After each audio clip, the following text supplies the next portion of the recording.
Hello dear students and welcome to lesson 5. In this lesson I'm going to show you a foolproof technique to make beautiful cabochons.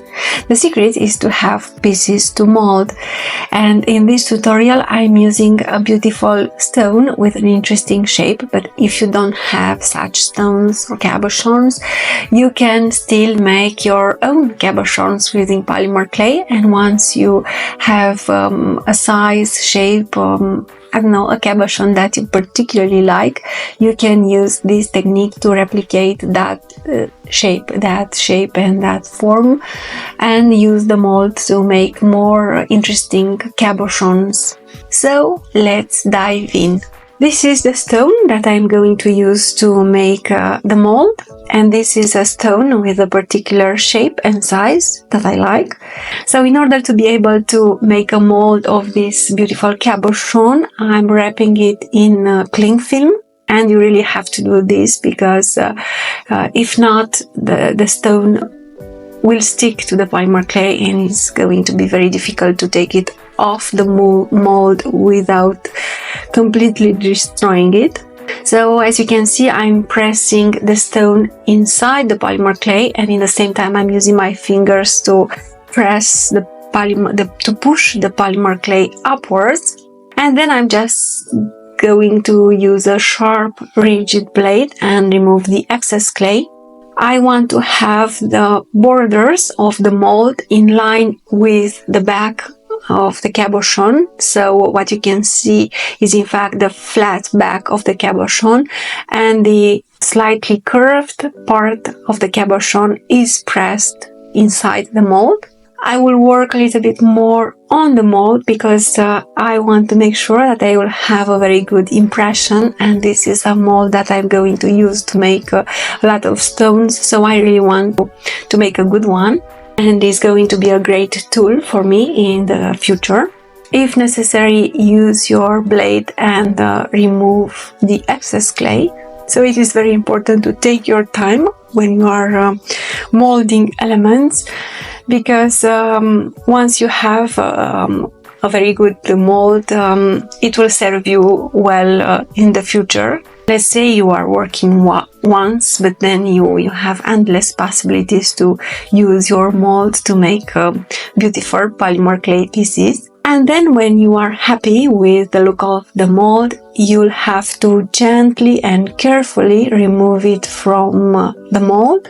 And I'm very careful not to distort the mold. And you can use round ball tools to work a little bit on the inside part of the mold. And then you'll just have to bake the polymer clay for 40 minutes at the temperature recommended by the polymer clay manufacturer. And then I decided to use an old cane, not my best work, to decorate scrap clay that I'm going to push inside the mold. So I pressed a little bit on the cane to warm up the clay, and then I used my blade and I cut with diagonal cut because I wanted to have a larger pattern. And I'm going to use 2 slices because I want to have a mirror pattern. So I'm using scrap clay and film to create the initial shape of the cabochon. I'm making the slices even thinner, and in the same time I'm warming up the clay. And then I'm just going to apply them on top of the cabochon. So as you can see, I'm warming up the clay, but in the same time I'm making these cane slices as thin as possible. Then I'm pressing them into the polymer clay, into the scrap clay in fact. I'm using the roller to roll a little bit on top of them, and then I will just wrap the polymer clay with cling film and press the polymer clay into the mold. I'm rolling a little bit on the back because I want to have a flat back in the end. But before I'm just using my rigid blade to remove the scrap clay. It is very important to work with a sharp blade. So So I'm taking the time to remove the excess clay, and then I am going to use a roller to roll the back flat.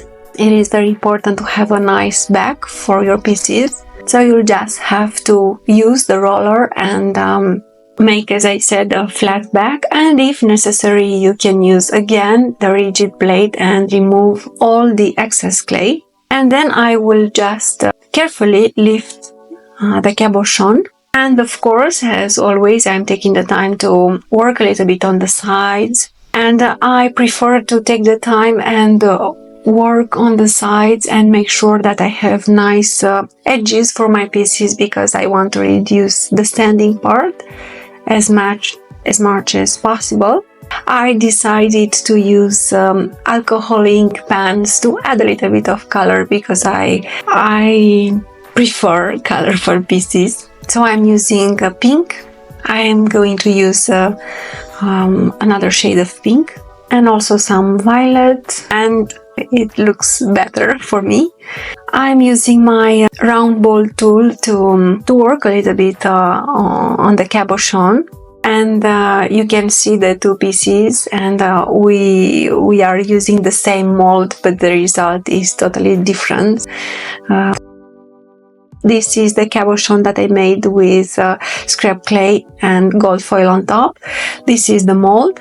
So as I said, this technique has plenty of possibilities. So I really hope that you liked this lesson. I hope that you will use this idea in your work to make your work with polymer clay easier. Please share your impressions with me, and please feel free to ask me any polymer clay related questions. I'll be happy to answer them. So I'll see you in tomorrow's lesson.